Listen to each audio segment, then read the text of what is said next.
Tunggal kalih go kawan gangsal 6 pitu 8 9 10 11 12 13 ekor 14 diwastani Sabdo Jati.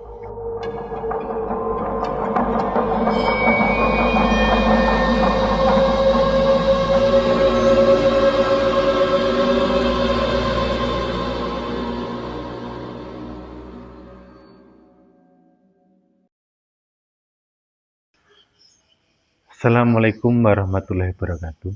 Sugeng dalu sugeng pinanggih kaharjan kawilujengan sipun ingkang tansah sedaya tuhu mirsani channel Solawe tembudi papan kadununganipun mugi-mugi kinanjar bagas waras jasmaniah rohaniyahipun dolan batinipun lan mugi ingkang mirsani channel Solawe mang diangkat kamoten kamulyan derajat lan pangkatipun lan mugi dipun gampelaken sedaya urus-urusanipun lan mugi dipun tambahi rezeki yang kathah mlimpah ruah kala ridhanipun Gusti Allah. Amin ya rabbal alamin. Dados para sedulur, dalu menika channel Solawe badhe nyajiaken ta nyuguhaken nggih menika Perkutut Berkaturanggan ingkang mistis, ingkang magis, ingkang bertuah, ingkang beryoni nggih menika Perkutut Katuranggan Segara Muncar. Ini Perkutut Katuranggan Segara Muncar ekor 14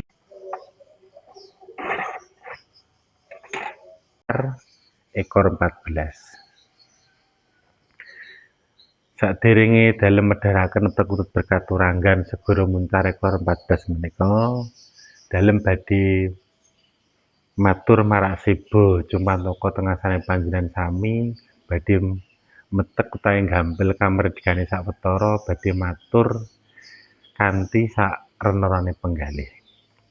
Dados sedulur dalu menika channel Solawe niku badhe mbagas Perkutut Berkaturanggan Segara Muncar, tapi nggih menika sing kula bakas mulai Perkutut Berkaturanggan ekor 14, ekor 15, ekor 16, ekor 17, ekor 18, ekor 19, ekor 20, ekor 21.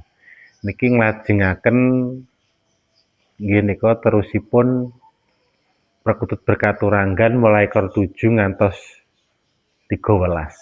Niki badhe kula jlentrehaken, badhe kawula terusaken pewedaranipun Perkutut Berkaturanggan ekor 14 Segara Muncar menika mengke ngantos ekor 21.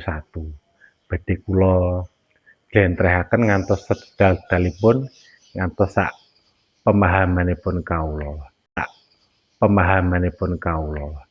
Dados sedulur langsung kemawon Perkutut Berkaturanggan menika mulai ekor 14 nggih ingkang diwastani ekor 14 niku tiyang Jawi para winasih para guru riyin para luhur lan mastani ekor 14 niku ekor perkutut lumrahe tawi Sabdo Jati. Sabdo Jati. Lah ingkang ekor 15 niku diwastani Pandhawa Mijil. Lah ekor 16 niku diwastani Satriya Wirang. Lah yen ekor 17 niku diwastani Satriya Wicaksana, nggih. Ya yen ekor 18 niku diwastani Brahma Sakti. Yen ekor 19 niku diwastani Tutup Rejeki. Yen ekor 20 niku diwastani Buka Rejeki. Yen ekor 21 niku diwastani nggih menika Busur Bumi tawi Pusar Bumi. Dados sedulur niki dalem badhe medharaken Perkutut Berkaturanggan ekor 14 riyin. Nggih, niki kula hitunge riyin, Lur. Nah, tunggal kalih go kawan gangsal 6 pitu 8 9 10 11 12 13 14. Ekor 14 diwastani Sabdo Jati. Dua sabda jati niku pamit tiyang Jawi niku yen nyabda niku mandi lho. Dados sabda jati niku diwastani sabda panita ratu. Dadi ngendikan sak ngendikan niku mandi, diwastani sabda jati. Nalika pekutute niki segara Muncar, sami segara niku belantara utawi laut jembar. Muncar niku rejeki. Dadi rejeki sing melintang luas korindanipun Gusti Allah. Dadi tiyang ngrawuh perkutut berkaturanggan segara Muncar ekor 14 diwastani rejeki sing luwih amba, luwih wicaksana, luwih ageng. Dadi rejeki sing luwih amba teng belantara luas ingkang ngarah saking pundi kawon kempal temriku diwastani perkutut berkaturanggan segara Muncar. Dados sedulur, ingkang salajengipun menika perkutut ekor 15. Nggih. Ya perkutut ekor 15 niku diwastani Pandhawa Mijil. Pandhawa niku putra Pandu, Mijil niku metu. Dadi metune putra Pandu niku nggih sing diwastani nika Yudhistira, Bima, nggih, Harjuna, Nakula lan Sadewa. Diwastani Pandhawa Mijil. Tiyang ngrawuh perkutut Pandhawa Mijil niku nggih gampang kesembadan ya tujuanipun, gampang kelaksanan, gampang gul, napa sing diseja utawi yang digayuh saged kasembadan. Ingkang salajengipun menika perkutut ekor 16 niku diwastani Satriya Wirang. Satriya niku sing kuwirangan tapi mbekta kebejikan kesaenan. Dados Satriya Wirang niku ekor 16 niku diwastani Satriya Wirang. Satriya Wirang niku nggih sami mawon kakake Pandhawa 5 diwastani Karna. Kumbakarna niku nggih. Niku tunggal pak tunggal dewi bapak tunggal ibu niku diwastani Karna niku anak dewa, dewa matahari. Nggih. Ingkang salajengipun nggih menika perkutut ekor 16 niku cara tiyang niku gampang wicaksana, paling ngagem niku diparingi pangerten tuladha pitunjuk kebejikan kesaenan sak mubah sak solah sak mubusipun. Ingkang salajengipun menika perkutut berkaturanggan ekor 17 diwastani Satriya Wicaksana. Satriya Wicaksana satriya ingkang pangertene luwih pinunjul. Dadi wicaksana niku ngerti sak jroning winarah. Cara tiyang Jawa nika diwastani kaling-kaling ana gunung tetep saged dipun pirsani. Diwastani Satriya Wicaksana. Wicaksana niku ngerti sak jroning winarah. Badhe wonten napa-napa pun diparingi pitudah pitunjuk Gusti Allah Subhanahu wa taala.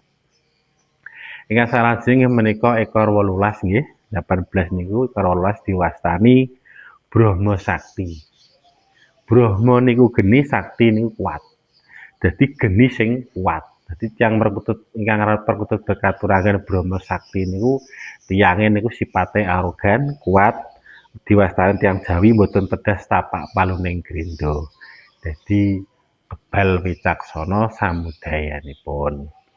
Ingkang ekor salajengipun inggih menika ekor 19 diwastani tutup rejeki. Nami tutup rejeki niku dahar rezekine pun kesumpet, mboten wonten dalan rejeki. Cara tiyang mawon badhe dahar pun bingung, badhe pados napa kemawon, cara tiyang diwastani ora napa wis mboten wonten napa-napa. Diwastani tutup rejeki. Nah ingkang ekor 20 niku nggih, ekor 20 diwastani buka rejeki. Jadi yang gadah perkutut ekor 20 niku buka rezeki. Sing waone susah, paling insyaallah yang gadah perkutut berkaturanggan ekor 20 diwastani buka rezeki, paling insyaallah rezekinipun melimpah ruah, lancar gangsar barokah. Saged ngangkat kamoten kamulyan jejat lan pangkatipun ingkang ngamut perkutut berkaturanggan ekor 20 atau ekor 20. Lah yen ekor salajeng nggih menika ekor 21 Ekor 21 niku ekor selikur nggih, 21 niku diwastani busur bumi.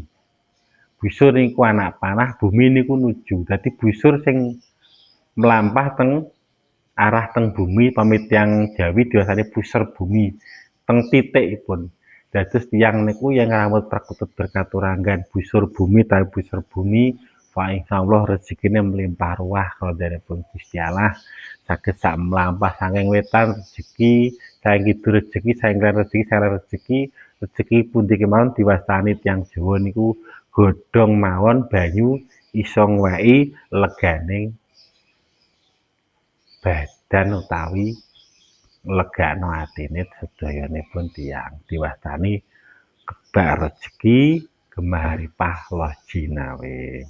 Dados para sedulur dalem medharaken perkutut berkaturanggan ekor 14 ngantos ekor 21.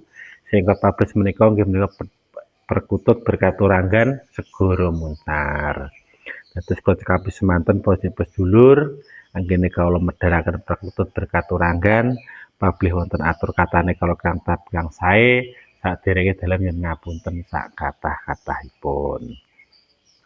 Ana wijabang nang telenge bumi kairing para nabi wali alhamdulillahirabbil alamin. Assalamualaikum warahmatullahi wabarakatuh.